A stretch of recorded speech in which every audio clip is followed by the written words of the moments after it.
It is a pleasure to welcome you all on behalf of the KIX EAP Hub. KIX stands for Knowledge and Information Exchange, because the idea is that national experts from GPE countries, but from the region, engage in a dialogue, produce knowledge product, and learn from each other, from their experiences with improving their education systems. And the KIX project is funded by the Global Partnership for Education, and globally it's IDRC in Ottawa, Canada, that administers this multi-year project. IDRC stands for International Development Research Center. We at NORRAG, we are very pleased that we are one of the hubs. We are one of the 4 hubs that try to coordinate and activities of KIX in the region. EAP stands for Europe, Asia, Pacific. In addition, so there are 21 countries. In addition to this region, we also have Sudan and Yemen that are part of this hub. So this is the 9th webinar of KIX EAP, and we do everything in conjunction with our national coordinators that are based in the 21 countries, and in addition with our partners. And UNESCO is one of our partners, both UNESCO Paris, IIEP, International Institute for Educational Planning, but also UNESCO Bangkok, as well as UNICEF, and Nazarbayev University in Kazakhstan, FHI 360 in Washington, DC, and ACER in Australia. So we are very pleased that this time we are having this webinar together with our partner, UNESCO IIEP, and among them, the brilliant Amélie Gagnon and José Luis Canellas, who is our hub manager for the EAP region, will say more about the webinar and also about Amélie and her team, her colleagues. Thank you, Professor Ghedessana Ramsey. So it's a pleasure to meet you all today and to be starting very soon our webinar and our presentations.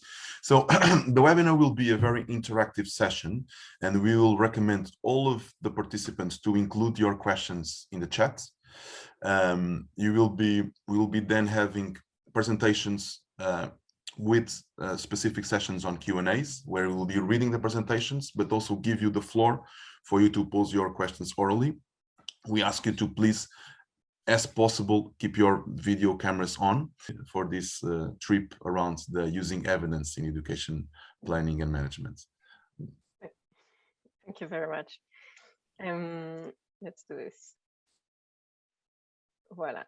So welcome everyone to this webinar, and thank you very much, Gita, José Luis, Marina, and colleagues at NORRAG and the KIX EAP project to have us. It's a pleasure to be here with you.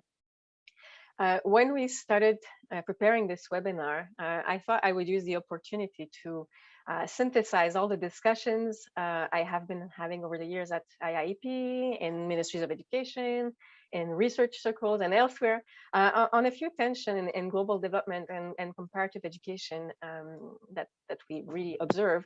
And these tensions revolve around the pressure to base decisions on evidence, but this evidence is that we see everywhere is never really defined and is too often neither produced by or accessible to those who could actually use it for educational planning. And so today I will address these topics. I will conclude with 5 ideas that I want to share for a better use of the concept of evidence. And because, you know, after all, it's a role as development partners, as researchers, as government officials, to do all we can to make sure that educational planning and management can really benefit from all types of inputs that we can gather in designing the most meaningful policies and interventions. And so you will see I will draw on different disciplines, different areas of also popular culture. And you will see also that the discussion will go beyond IIEP's field of action. And so regardless, everything I will say will definitely be aligned with UNESCO's global work for open science, universal access to information and knowledge. And I will share these links afterwards. And these lines of actions are extremely important, and we will discuss them a bit later. So although I like to think that my opinions will be shared widely by everyone, especially my colleagues, please allow me to speak for myself, and I will take ownership of all the ideas I promote here. So why should we examine the public discourse on evidence in educational planning? Well, because it's everywhere, right? There's not a single development partner, donor, aid agency that will not emphasize the role of evidence in decision making, and perhaps even making the approach, this evidence-based everything conditional to funding. And so, but why do we want to look for evidence in educational planning? Well, because we want to make the best decisions possible, because we want to allocate our limited resources in the most efficient way, and because donors want some theoretical, at least, reassurance that their spending will be legitimate. And so we really need to think about evidence, how we use it, what is valid evidence. There's a lot of debate about what is valid evidence, and you know what we will discuss is that those who require the use of evidence and those who produce the evidence are often in positions of power, and so they have specific responsibilities, and those who can use evidence for educational planning are too often excluded from the production process and for the accessing the results of this evidence.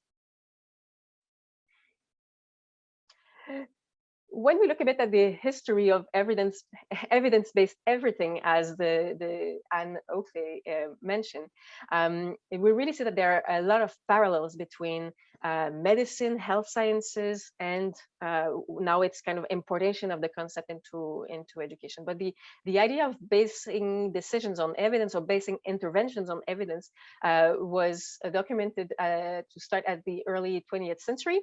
And it really started as, you know, research synthesis in the area of psychotherapy, public health, and so the idea was to try to find, you know, the global or the general trends in, you know, interventions and their results. And so doing meta-analysis or systematic reviews was kind of the original approach to evidence-based decisions. This article really goes over the history of evidence-based everything or evidence-based approach to education, and it really raises the question of assessing the quality and relevance of the evidence that we want to use. So first, let's try to define, right, what is evidence. Please, let's use the chat box just a few minutes, maybe 30 seconds, so that everyone in the room can type in the chat box what is their understanding of evidence. What is your definition? Or when you hear the word evidence, what do you understand? So please, let's use the chat box quickly and tell me what is your conception of evidence. It's a fact, says Julia. Facts and figure. Sanjay, thanks. Data relating to a specific topic, define data, yes. Proof of fact to support, proof of concepts, result spaces, facts and figure, yes. Scientific facts, statistics, documents, yes. Proof of validity, proof of improvement, interesting, Hamlet. The truth that cannot be questioned. Oh, thanks so much for this. A personal assertion backed up by information, something well known, proof of reality, this is interesting, recorded facts, basis, concrete and observable, yeah, record data, information, innovation that shows positive change. That's interesting, fact and figure, yeah, this comes frequently. Evidence is for reality and validity. So let's take a few more seconds. Valid facts, truth. Interesting. This is really good. Continue to input. We will go back afterwards. But I really like what you said, because there is so many ways to define it. When we say polysemic, it means that it has multiple meanings. And so now in the room, I think we are about 150 people. Perhaps there's 150 definition of evidence, right? And we will perceive it differently, we will collect it differently, we will process it differently. But I think that the agreement that we can see in the chat box, at least, is that evidence is knowledge of something. Now, we sometimes confuse evidence with truth, evidence with reality. And this is something that we will unpack in a minute. But yes, from medicine, economics, criminology, law, education, depending on who is talking to whom, the idea of evidence might mean different things. And it means that we will use it differently. And then if we think about making our decisions based on that evidence, get to different results. Now, this idea of evidence has been documented in research. But for this webinar today, let's broadly define evidence as a selected set of explicit or implicit pieces of knowledge that, once we gather them, can support decision-making in educational planning. And so it should include at least knowledge about findings from all types of studies, the educational planning professional experience, capacities, judgments, feelings, intuitions, and then the community's expectation, their skill set, their values, their priorities, their preferences. When we plan for education, we have to use this as evidence. And of course, the context of the interventions that we're going to do, whether it is a 10-year plan or a 6-month intervention, we need to take into account the context, including the stakeholders.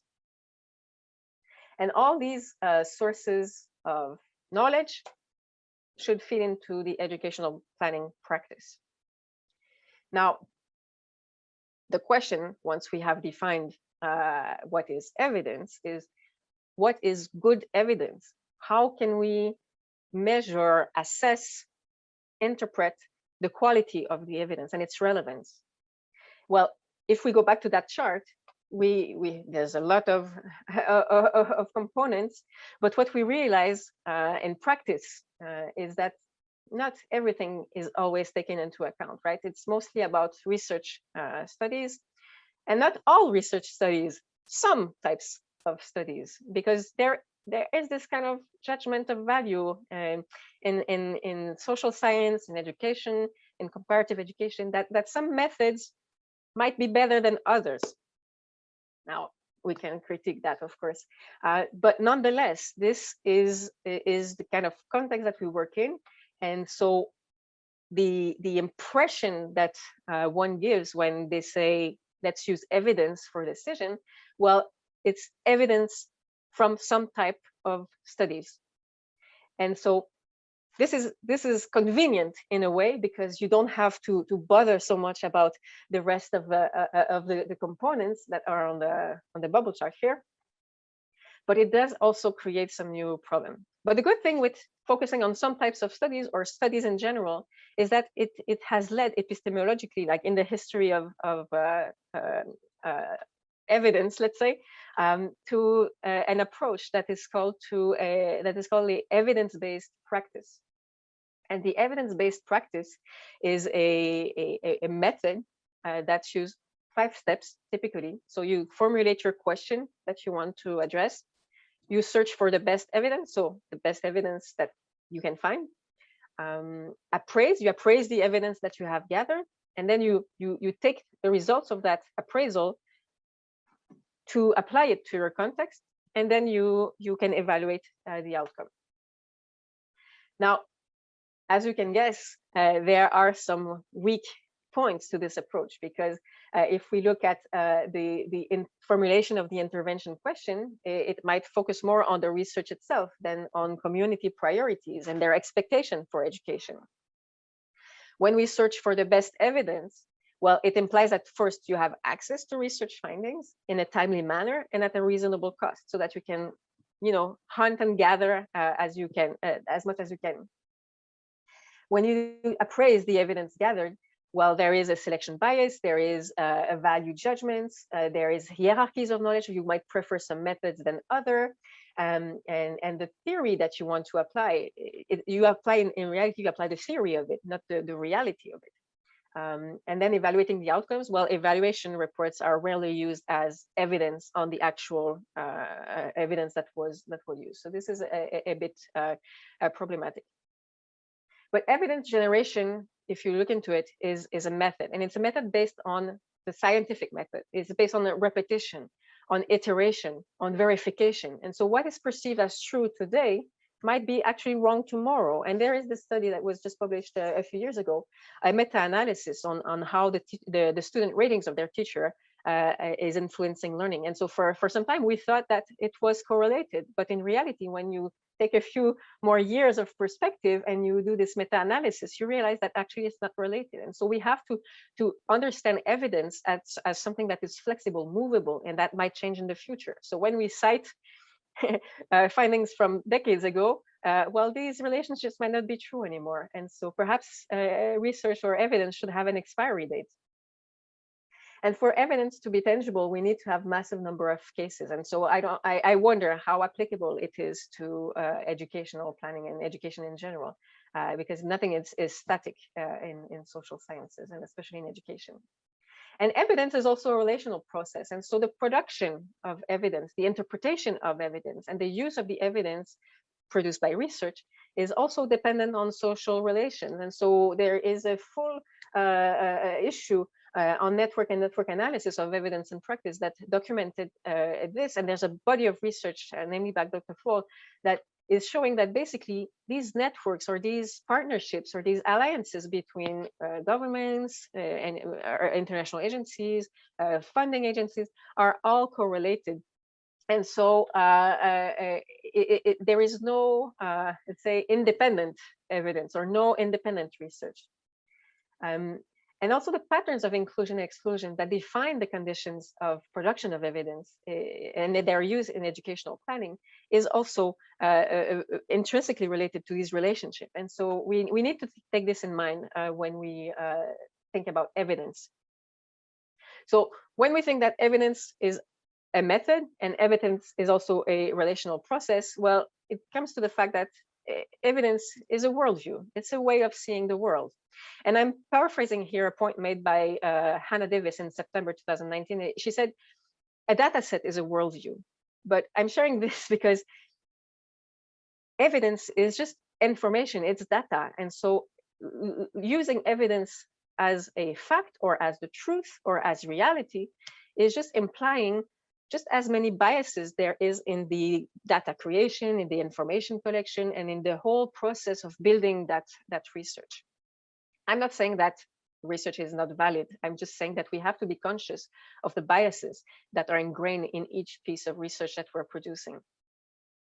And so the quote, a data set is a worldview, comes from a discussion on the input data that we use in machine learning models. And so for me, the metaphor is perfect, because the evidence or the pieces of research that we put together to inform our decision is just as data that we put into a machine learning model. The more evidence we will have, perhaps better the prediction will be, but the more bias you have in your input data set will result in just as many biases in the expectation.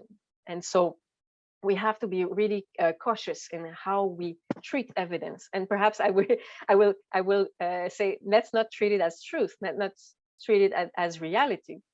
And so when we talk about bias in data, bias in the concepts, bias in questionnaires, we get into a very interesting field of epistemic injustice. And so I put here a few resources that show that knowing is a relational affair. It matters who enters into the knower-known relations, and also the fact that within the field, and now it's a quote from this article on algorithmic injustice, but it applies to any field of especially social sciences. And so the knower group is heavily dominated by privileged groups.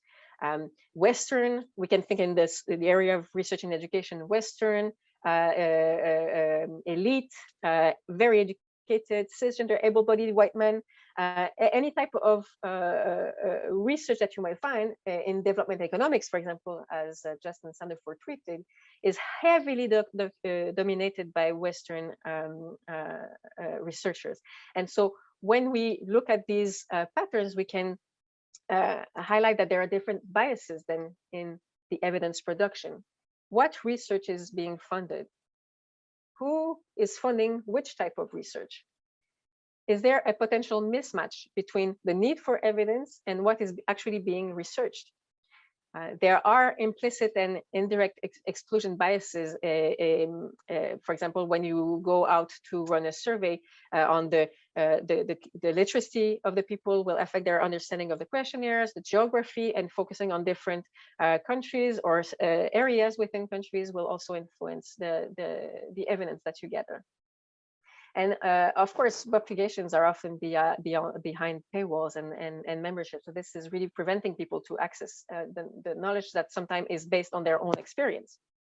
I put reference here for articles that you can read afterwards that are documenting this in a very interesting way. So basically, those who produce the evidence and often those who require that we use it are in a position of power.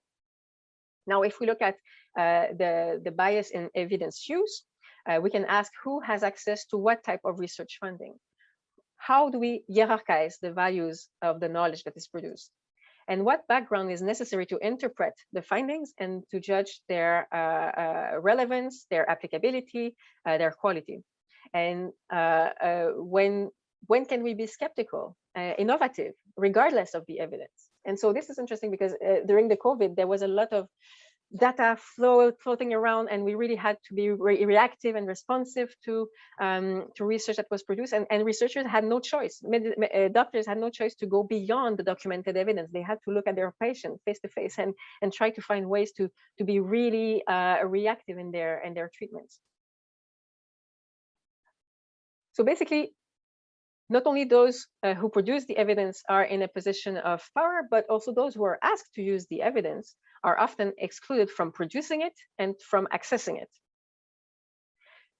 So the question that we may ask is, if we're shifting from evidence-based practice to evidence-informed practice, would that be the solution?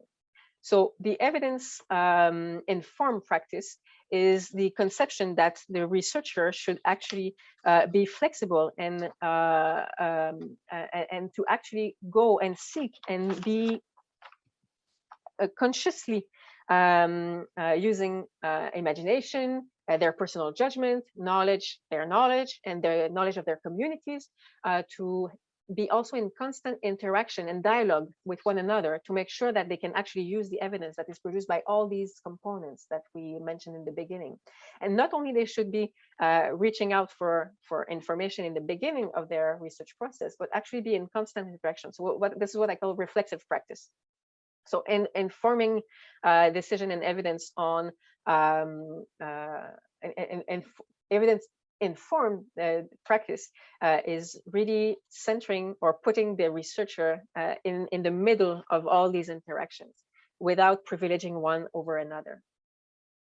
So to close this talk and this avalanche of information, I wanted to suggest a few ideas to change the paradigm. I wanted to say disrupt the paradigm, because I think we really need a disruption for making educational planning really more efficient and more efficient in using this evidence that is produced, constantly produced by research.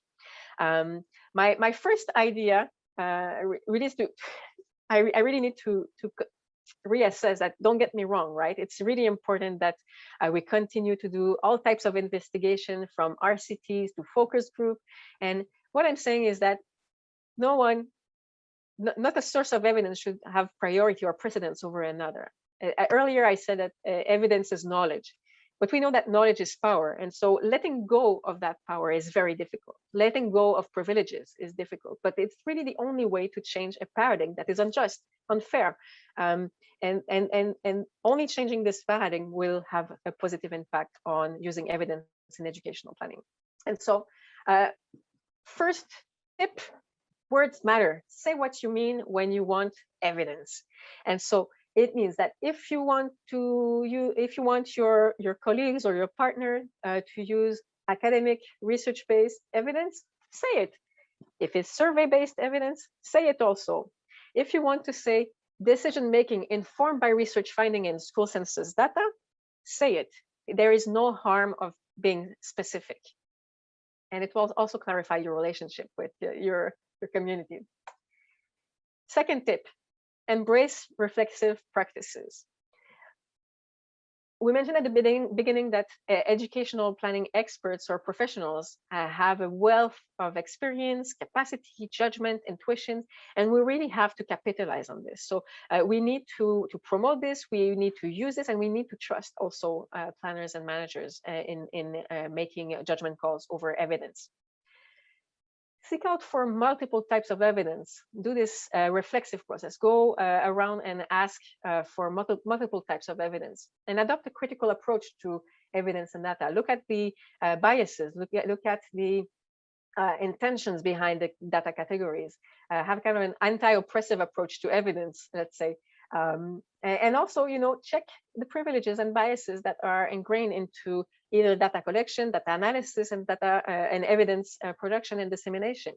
And we need to really engage in decolonizing the evidence production and use. And so that segues beautifully in the next tip. Promote resources in open access. Promoting and valuing publications in open access journal, open access platforms is really key. If you are a university, why don't you add more points when you evaluate professionals' records if they publish in open access journals? If you have resources, if you are a donor, why don't you fund or sponsor open access publishing? There's always a fee if you want your publications to be open access, and so you could sponsor that. If you're a researcher, share your code. Put your code on GitHub. Put your articles on ResearchGate, on academia. There's a lot of platforms that also hack the journal articles and may put them outside publicly for free. And also advocate for open science. There is a recommendation of UNESCO that is on the verge of being adopted right now this week that promotes the open science, open sharing of information and knowledge. And this is really key to have everyone benefiting from evidence. Fourth tip, strengthen local knowledge production. There's a lot being done at the national level, and we sometimes, as a global community, tend to prioritize international evidence production processes. For example, learning assessments. There are multiple learning assessments done in countries, but yet there is always this interest of participating into global assessment tests. We should actually try to focus first on these local sources of data and strengthen them and build them and make sure that they are used for policymaking, for strengthening that evidence, local evidence. At IIEP, we did this research on learning assessment data and their use. So first, identifying and strengthening these knowledge production is really key. And we need to support evidence building at Ministry Education level. For example, every report that is produced by the Ministry of Education will be evidence, and we need to value this as evidence. We could also argue to strengthen non-Western universities, research centers, and hire local researchers and consultants instead of looking for outside experts. That's it's a mindset, right? It's about changing the dynamics in evidence production. Last tip, we should try to inform policy with research to bridge that gap between evidence and policy. And so we need to create opportunities for researchers and planners to connect together professionally, to co-design research agendas, to use data produced nationally. So I mentioned learning assessment earlier, and to get outside of your evidence bubble, to get outside of your networks. And so the ESSA African Education Research Database is a good effort to promote evidence produced by African researchers in Africa or elsewhere, but to share that knowledge that is just as valid as other.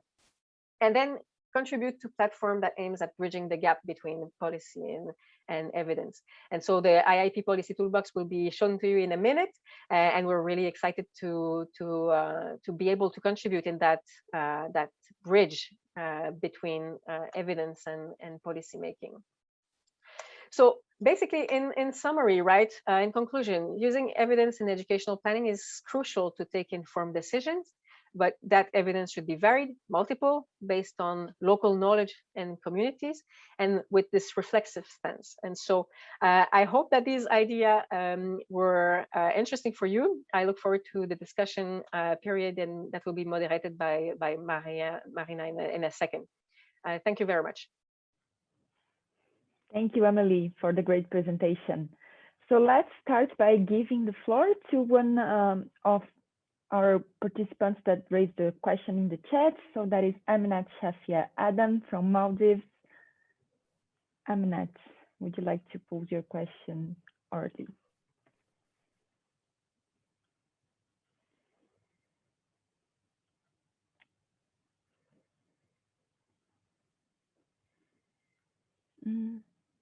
Can you hear us, Aminat?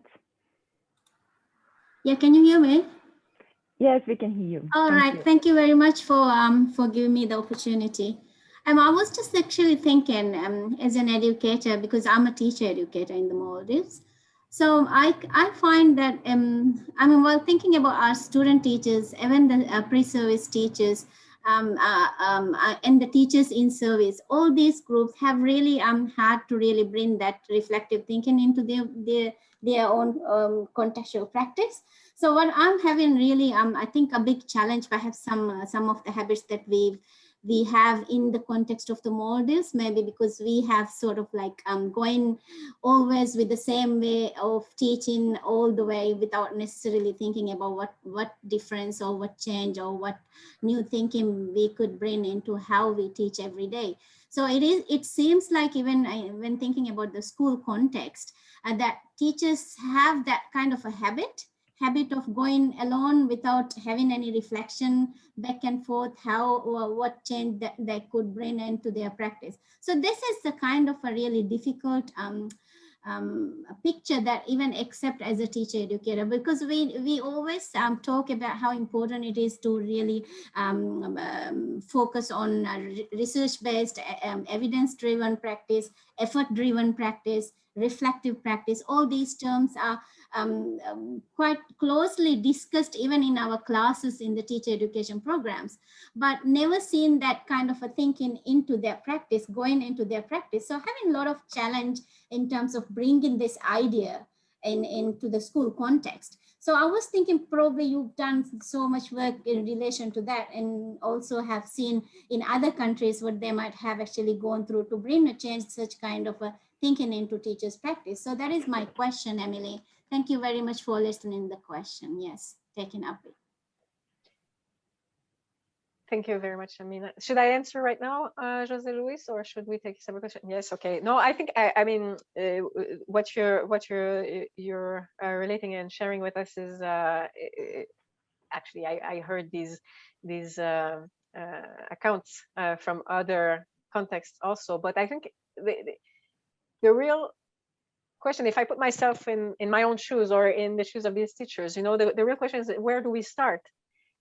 We know that there is the internet with so many resources, but where do we start if we want to share our practice or see what others are doing?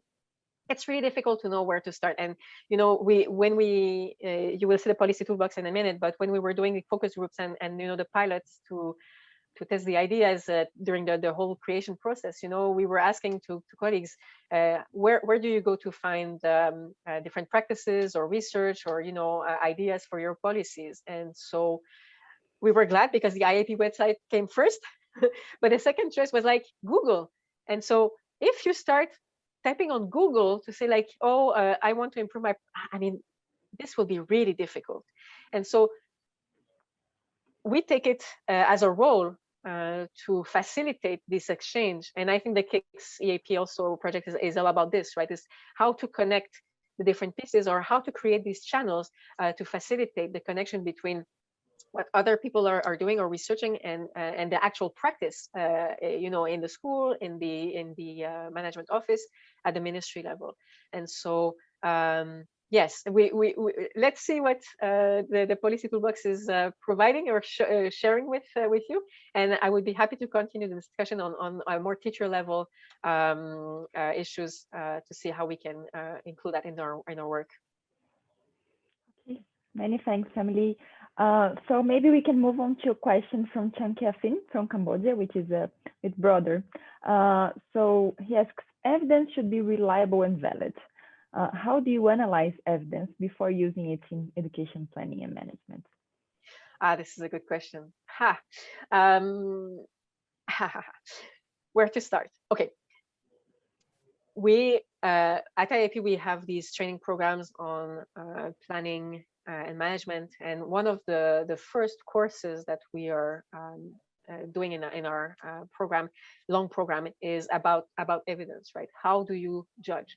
How do you evaluate? And so what we started to work on over the years is kind of an unofficial checklist of how to assess the relevance or quality of a research. I'm not talking about, you know, statistical quality or, you know, samples design and everything, but I'm just thinking about, you know, how to look at who produces, who funded, when, where, why, and how do we know, perhaps, how can we detect the different interests of all these contributors in generating or defining the research agenda or the research topic, and how what purposes can the findings serve, not only for the sake of science and knowledge, but further down the road, right? And so trying to identify these dynamics, the different interests, the different, you know, hierarchies of power.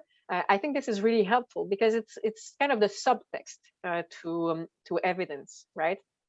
But this would require a 10th KIX EAP webinar.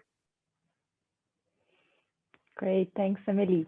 So maybe we move to a question from Singapore, from Bernadine Sengalhayan, who is asking us. So she's first she has the comments. Knowledge mobilization is a growing field of research that places the importance of an iterative flat relationship between research producers and research users. Can this be a way to drive the shift from evidence-based to evidence-informed practice?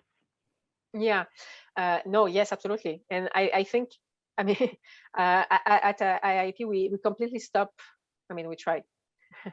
It's kind of an old reaction to say evidence-based, but I think the real approach is, I mean, our approach, when you look at it, is really evidence-informed.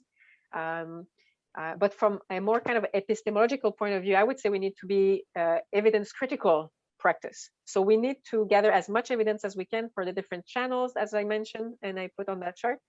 But we really need to have this critical mindset to be very aware of all the potential biases. Now, when we look at one or two articles, it's easy to do this analysis. When we look at you know, 10 dozens, hundreds of resources, it's impossible to have a clear idea of all the biases that led to the generation of this evidence.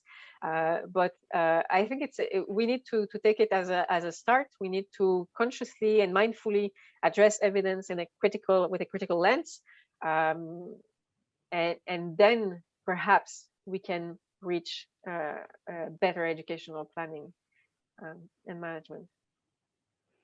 Okay, thank you. Thank you very much. So I suggest, without further ado, to continue discussing this topic and to raise more questions, I suggest we move to Herman's presentation, which will be an education policy toolbox demo, including the library. Herman, the floor is yours. Thank you very much. Wonderful.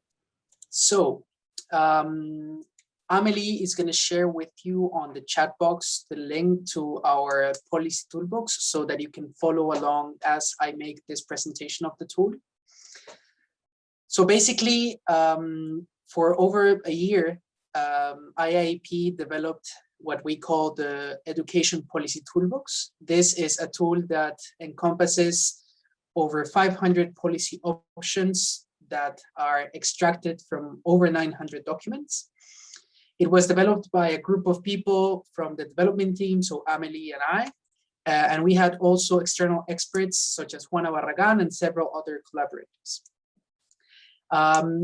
The basis of this Education Policy Toolbox is having an open access resource that gathers as much evidence as possible to inform decision-making in educational planning. We take various sources. We take academic research findings, we take analytical reports by UN agencies and other development partners, and what's, let's say, broadly referred to as gray literature. We try to find a consistency of results, so we make an effort to have meta-analysis, to obtain information from multiple contexts and multiple sources, and try as much as possible to establish, let's say, a stable direction of relationship between the intervention of the policy and the effect it has on educational planning, right? So this is the main presentation, the main idea behind the policy toolbox. As you see, it has several components. So the first is a top menu. This top menu has a number of elements. Then we have a search box. This search box will allow us to kind of be a Google of policy options. And then we can also navigate through the themes that are structured in a decision tree form that I'll share with you. So in here in the main page, we have first about this tool, which contains an element like a document that explains how this tool was constructed and how to navigate it. We have a glossary that contains all the terms and all the concepts that are being used, and also highlights those words that are included in the glossary throughout the policy toolbox, so that if ever you encounter a certain word, you can just hover over that word and you're going to see the actual definition pop up. We have a sitemap, which is one of the ways in which the policy toolbox can be explored. And also we have translation, which right now translates to over 10 languages, including Arabic, Russian, French, Spanish, Swahili, Chinese, and more. Now, the main way of exploring the platform is using the search box. This search box works as Google, in the sense that it's only a matter of typing a certain word, and the system will automatically recognize all the policy toolboxes that contain this word or that make reference to this concept. So for instance, if I type teacher, then I'm going to have boxes on teacher training, on distribution of teacher absenteeism, and much more. So it's just a matter of clicking on it, and it will automatically send the user to that particular policy toolbox. Now, the second way is to navigate through the menu.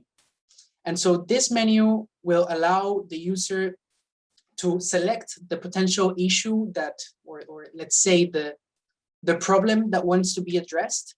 We have access and completion, learning processes, and equity and inclusion. We also have links to the ethical webpage, which deals with ethics and corruption.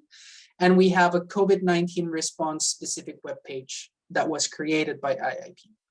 So let's say we want to go through access and completion because there's an issue with access and completion in our country.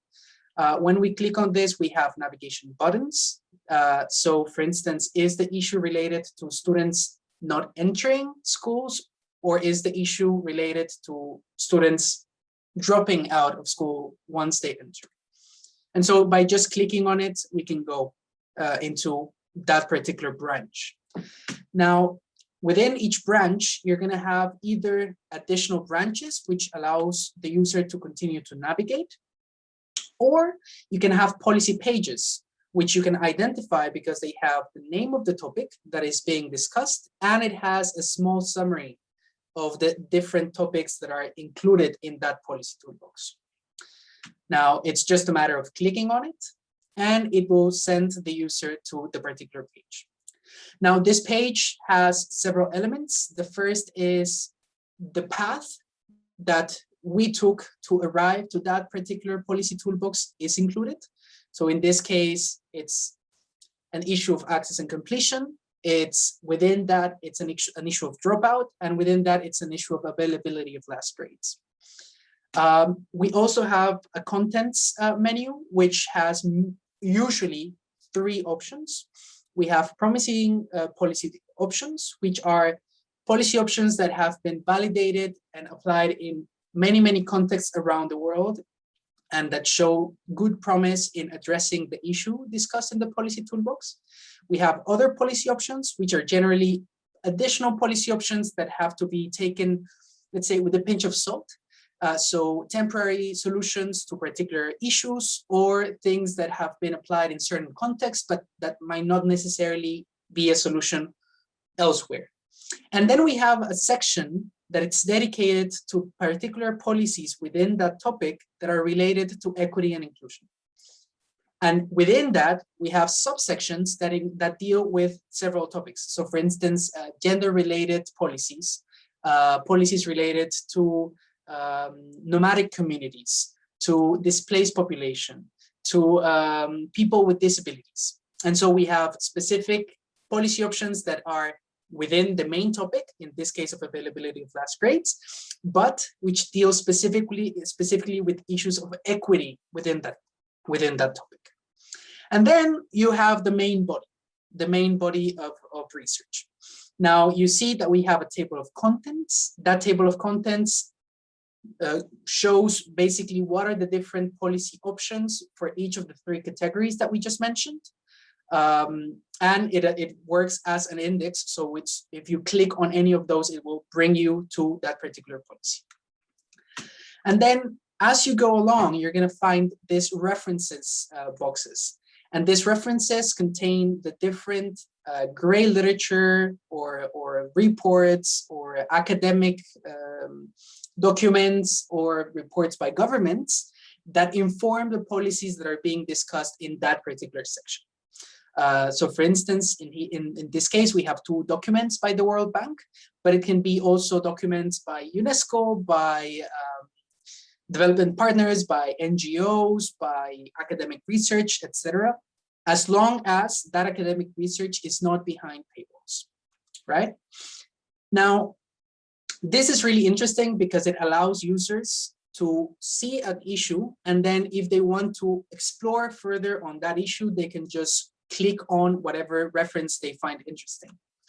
However, we have a new exciting feature that we want to show you that we are releasing in its beta version and that you can now access directly on your computers. So I'm going to head to the actual Explorer. So here we have the IIEP Policy Toolbox, Education Policy Toolbox. As we said, you can just type whatever you want and you're going to find resources for that. But we have added this library option. And so if you click there, you're going to be redirected to a page that contains all the bibliographical references that are cited within the Education Policy Toolbox. And this allows for you to search directly the references. So you have topics, which are basically the different embedded branches where that policy toolbox is located. So you remember in our example, we had access and completion, we had dropout, and then we had availability of last grades. And so it allows you to click on it and it will automatically filter to leave only the resources that correspond to that particular topic. It allows for multiple filters to be added. And so for instance, if I have 2 topics, then availability of last grades and insufficient budget, then it shows me the corresponding resources. I can also filter by resource type. So whether it's a book, a chapter of a book, a blog, a document, a web page, etc. By publication year and whether that resource is online or not.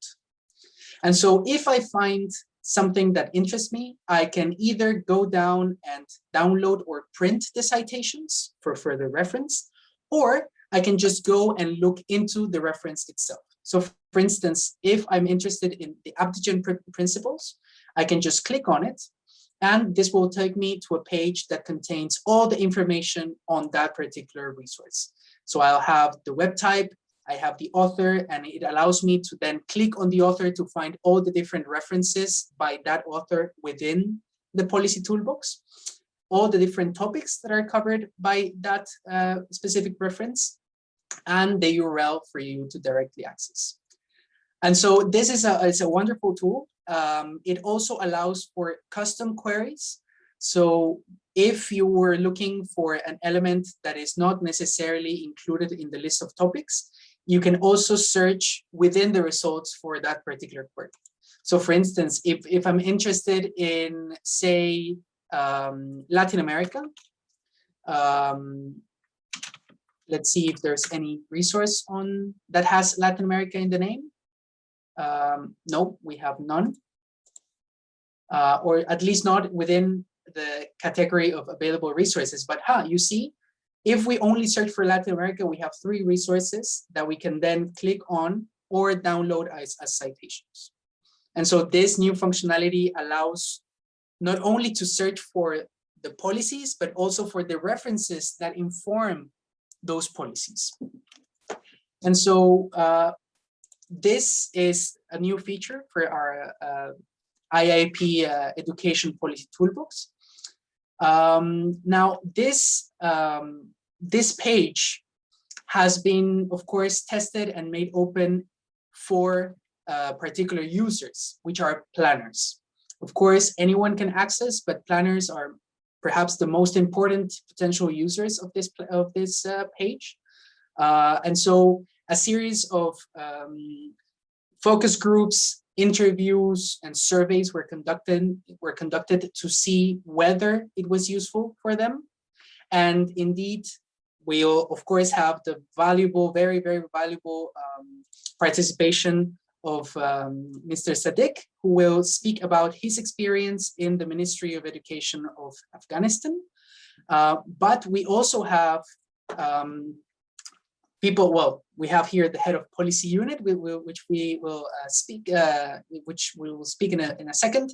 But we have also people from different countries that speak about the usefulness of this tool, where we have 80% of respondents finding the tool very useful for their professional practice, and saying that they have been able to use it in different contexts, be it education current issues or emergent issues. And so with this, well, we open for questions for the small Q&A, but then we'll have the head of policy unit, Mr. Sadiq, who will speak more about his use of this tool. Thank you very much. Great, thank you very much, Herman, for presenting this such interesting tool, and we received a lot of compliments in the chat box for it as well. Everyone's happy about it, and there are a few small questions that we can address as well. But first, let me propose that we address a question that was asked in the previous Q&A session, which was from Hene Raya from the ASBI organization based in Philippines. Hene, may I ask you to pose your question orally?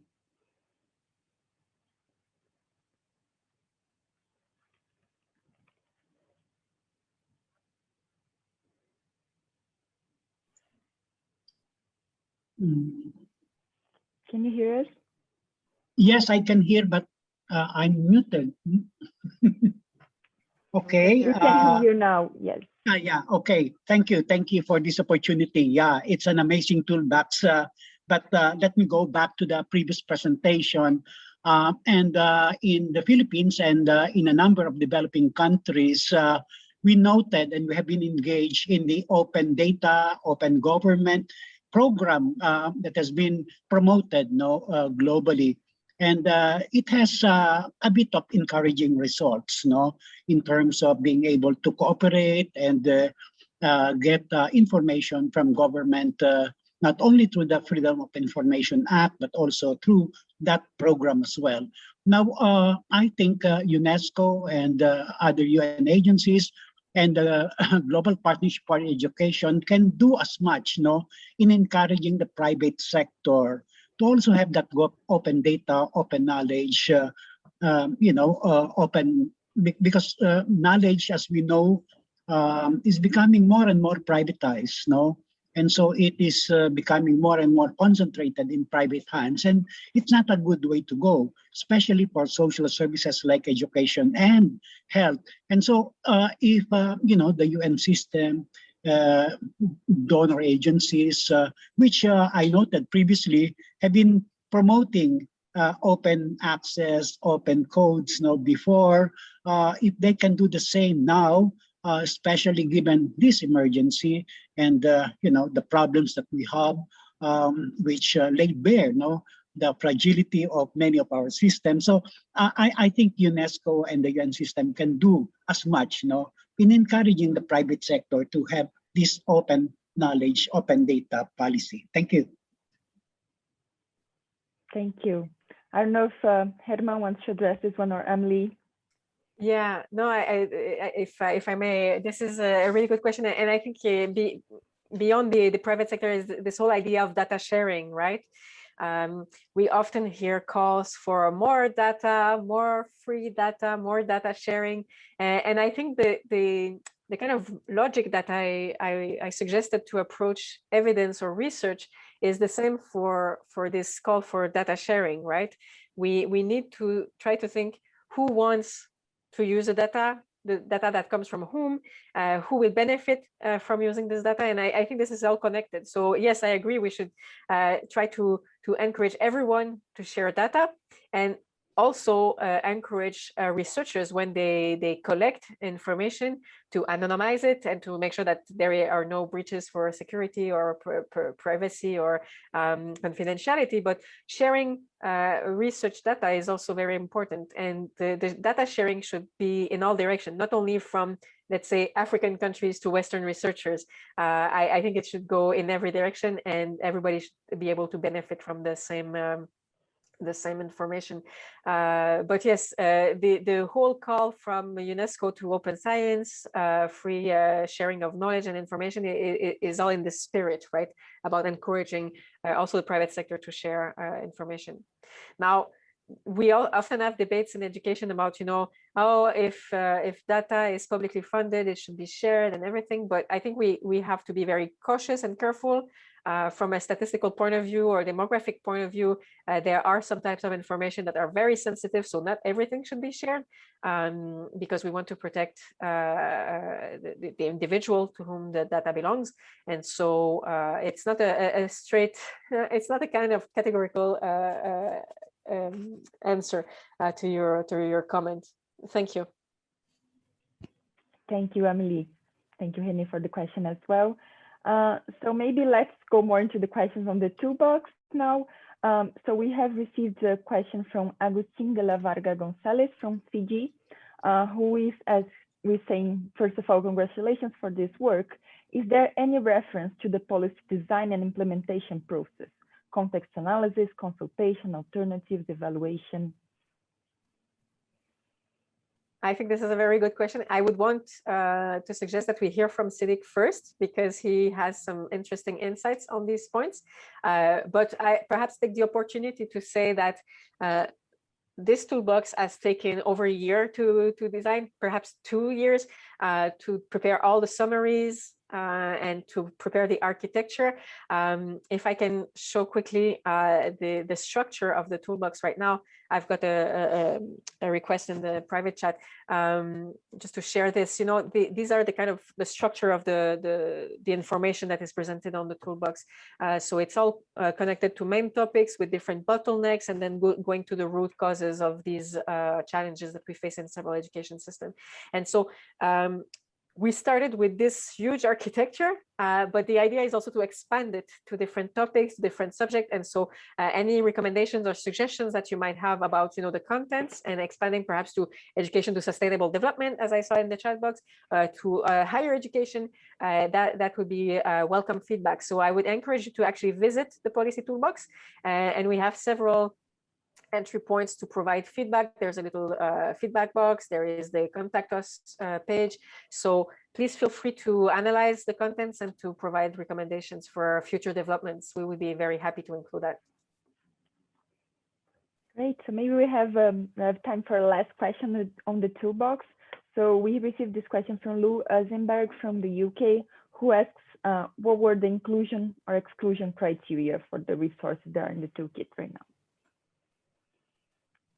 Oh, I don't know, Hamad, if you want to talk about the Sure, absolutely. So we had several inclusion and exclusion criteria. The first is the fact that we are only looking for open source documents, because precisely the logic and the idea behind the policy toolbox, the education policy toolbox, is to have, let's say, a repository of policy options that is accessible to anyone.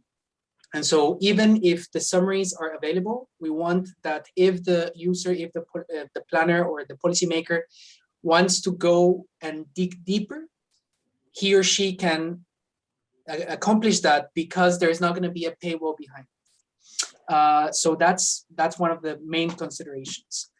We also looked for, let's say, a plethora of context. So we even though right now most of the resources are in English, we looked for the information from those resources to be from as many contexts globally as possible. So this means to avoid having information only from a particular region or from a particular level. So not only national level, but also subnational level. And then we also privileged a lot meta-analysis and gray literature. So literature that is produced by development agencies and international organizations, and that encompasses, let's say, years of experience working directly in country to inform decisions. Yeah, and at the very beginning of my presentation, I mentioned the systematic reviews. This is also the type of resources we wanted to include. The idea is that we don't want to put like a single article on a small community in a small area of a big country, because we want something to be kind of, generalizable, that we can generalize at a certain level, or that we can, draw insights that are not too anecdotal, but rather, have been tested in different scenarios and contexts. So that was also the criteria.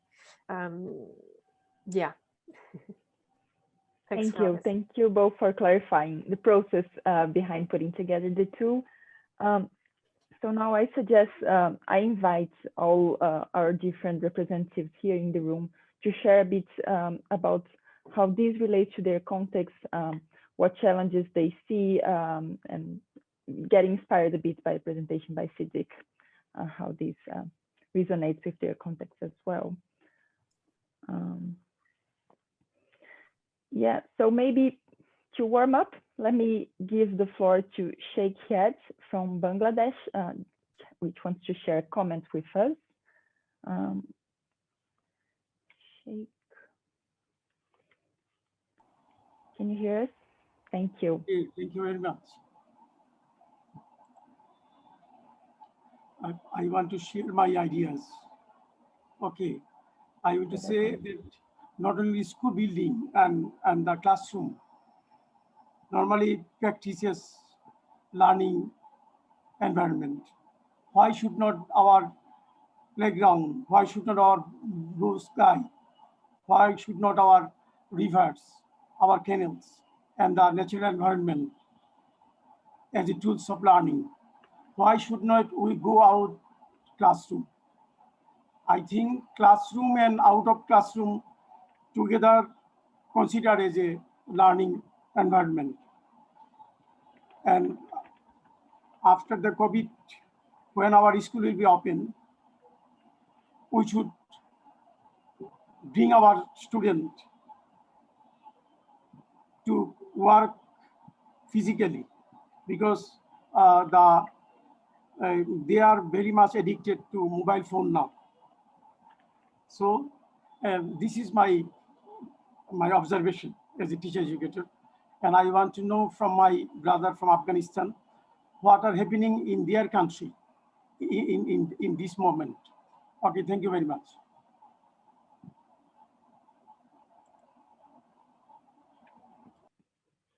Thank you. I'll let our presenters react to that. So maybe I'll invite some of our KIX national coordinators to share a bit their questions and experience. So Mr. Doshu, Farouk Ahmadi from Afghanistan, Mr. Doshu from Bhutan, Peter from PNG, Vizal from Maldives, Sivuta from Cambodia, Ms. Dr. Tulashi from Nepal. Please let me know when you want me to unmute your mic. You can write to us on the chat box briefly. If I can add maybe a note. Yeah, absolutely. And thank you. Just before we close, the great thing is that we had a chance to meet Siddiq in 2017 when he was at IIEP for training purposes, and so we have been in constant touch with Siddiq, with so many others as we were designing the toolbox. And so the feedback that we receive from you experts in planning and managers is very precious to us, because we really want this tool to be useful. And I think Siddiq has given us like the perfect example, because it goes really beyond what we could hope for the tool. But if the KIX coordinators or if other planners in the room would like to engage, we are absolutely happy, and we're actually looking for that. So please reach out. We can either take inputs by email. We can have discussions also through the screen. We would be really happy to see how we can make the tool even more useful to you all. Great. Thank you, Amelie, for the additional comments. So I'm reading here in the chat box that everyone is eager to explore further the tool. So I guess we can also continue this discussion on Twitter. I invite you all to respond to our last tweets, and we can continue our discussions there. So without further ado, let me give the floor to José Luis for the closing remarks of our webinar. Okay, so thank you so much, Marina. And the first words goes to thank the speakers today. So Amélie, Germán, you made this a very good learning session. It was lively, it was highly participated. We see that people will now start to explore the open source materials that you gave. It was good to remind that evidence is complex, is a multiple concept. And once we talk about good evidence, that's evolving through time. We had also, Amélie, in your presentation, I pointed out the importance of seeing that evidence and evidence building is dependent on social relationships, the inequalities in evidence production. And I pointed out here a sentence that those who are asked to use the evidence are often excluded from its production and access. Germán, your concrete example of an open access toolbox, of an open access tool that can be used by our education experts is something that is very useful. So this was our 9th webinar in our KIX EAP, Knowledge and Innovation Exchange Europe Asia Pacific Hub. Our hub is made possible by the support of the Global Partnership for Education and the International Development Research Center in Canada, and of course NORRAG, who is hosting our hub. Our hub is contributing to KIX goals of making knowledge useful for national education systems in our 21 hub countries.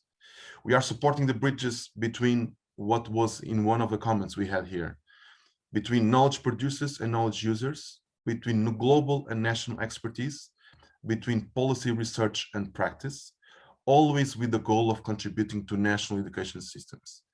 So our next set of activities, and I will ask, we'll have here the list. We have our podcasts, who have been with our second podcast. We have a monthly podcast with national education experts. So our second podcast is available, and our third episode will release next Wednesday. It's released the first Wednesday of each month. We have an open call for abstracts for our regional conference in Central Asian Caucasus on the topic of education policy and innovation. Then we have 2 new learning cycles. We are very happy that this is happening. This is starting in June.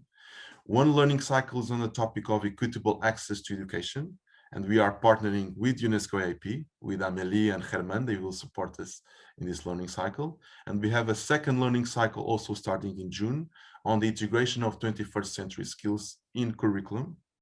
We are partnering with the Australian Council for Educational Research.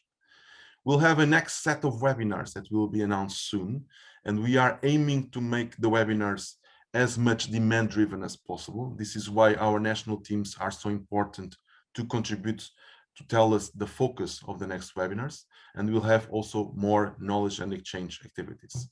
So all our recordings, the recordings from today, they will be made publicly available. We will send you an email, and we're also sharing in the chat the links to our evaluation survey, because we want to know how we can do better, and we want to know how you would like us to deepen the knowledge from the topic of today's webinar. And please also subscribe to our updates and also NORRAG's updates, so that you have access to all our resources, all our education-related resources. So our journey does not stop today. It is just starting. Thank you very much for your participation, and we hope to see you soon. Thank you.